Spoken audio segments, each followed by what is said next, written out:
aming naramdaman ng samahan ng libu-libong kabataan sa kanilang unang hakbang sa kinabukasan.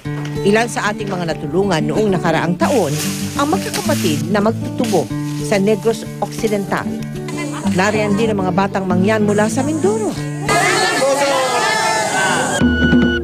Nakakaantig na musika at kultura naman ang ating nasaksihan ng bisitahin ng Isla ng Cuyo sa Palawan. Sa muling pagbubukas ng ating proyektong Unang Hakbang sa Kinabukasan ngayong taon, hangad nating makapaghandog ng kumpletong gamit pang eskwela sa 85,000 kabataan. Isa sa ating magiging beneficiaries ang 8 taong gulang na kindergarten student na si Nico. Tumigal po ako sa pag-aaral. Lagi po ako walang baon.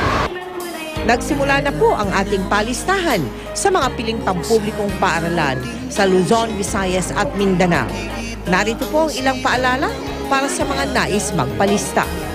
Magbibigay po kami ng staff para sa mga kwalipikadong beneficiaries. Ang proyektong ito ay bukas po para sa mga incoming kindergarten at grade 1 students. Sa Abril, magsisimula na po ang ating pamamahagi. Umabot po sa 28 probinsya ang ating narating noong nakaraang taon, habang nasa 25 probinsya naman ang ating target na mapuntahan ngayong taon. Sa ating pagtutulungan, makakamtan po natin ang tunay na kayamanan, ang edukasyon para sa ating mga kabataan. Kinabukasan.